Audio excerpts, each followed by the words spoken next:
gotta stay in. Welcome to my house, baby, take control now.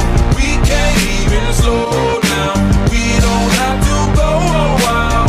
Welcome to my house, play the music too loud. Show me what you do now, we don't have to go a while.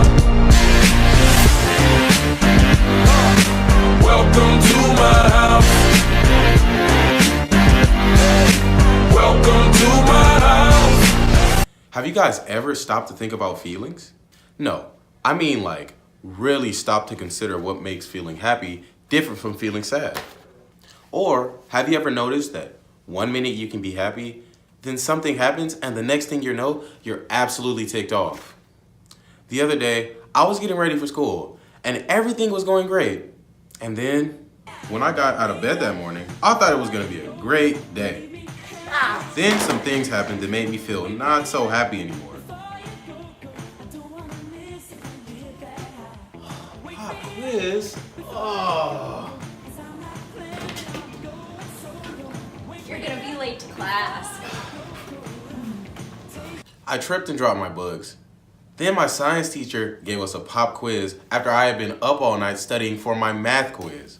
After that, someone skipped me in line for the water fountain right before the bell rang and made me late for my next class. All of these things triggered an angry feeling inside of me.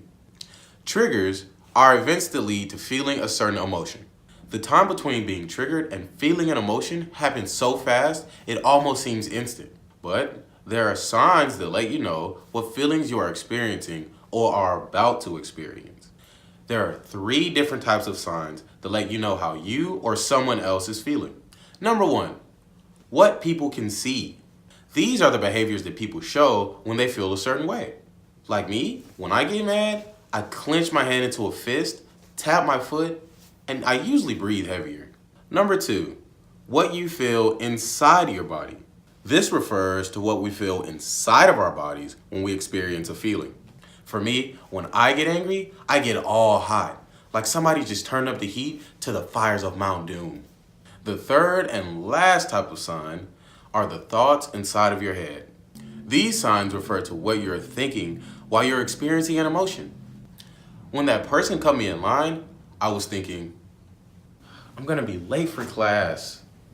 Oh, I really hate it.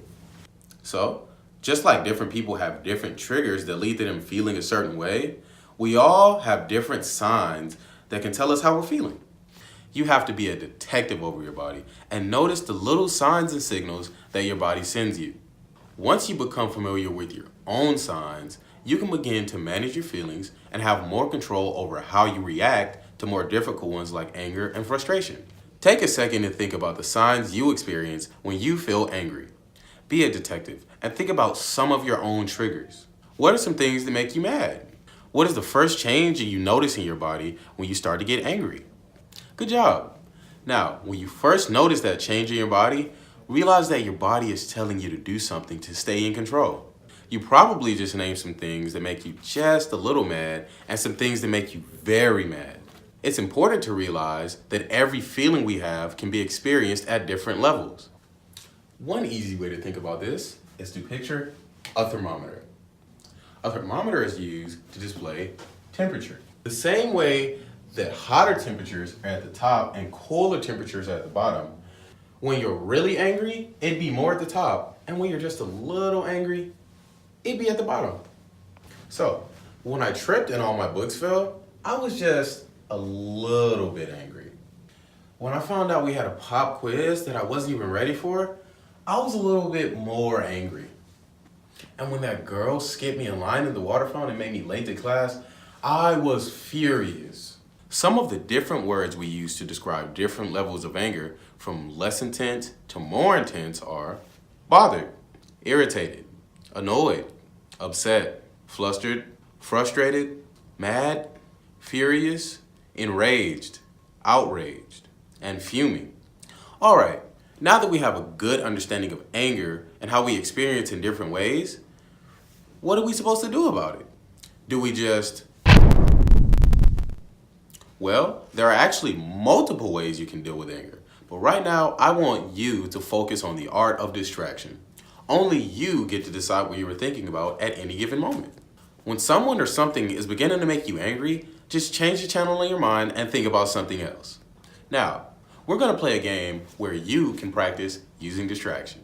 I'm going to show you 10 playing cards for 10 seconds. Your job is to remember as many of the numbers on the cards as you can. Suits are not important, just the numbers. But here's the catch.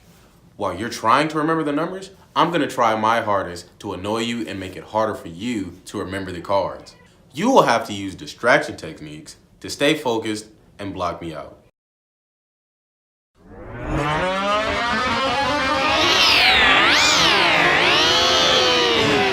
Hey you. Hey you. Hey. Look over here. Look over here. Okay, time's up. How many of the numbers can you remember? Name the ones you can remember. After 10 to 15 seconds, how did you do? Did you totally remember the cards? Or did you let all the distractions mess you up? Now, when someone activates one of your anger triggers and you start to feel signs of anger, you don't have to worry about acting out of anger and doing something that you'll regret. You can think about something else, something that makes you feel good to think about. Okay, see you next time when we'll talk about other ways to bring your anger thermometer back down when you feel yourself getting angry. Bye, bye, bye.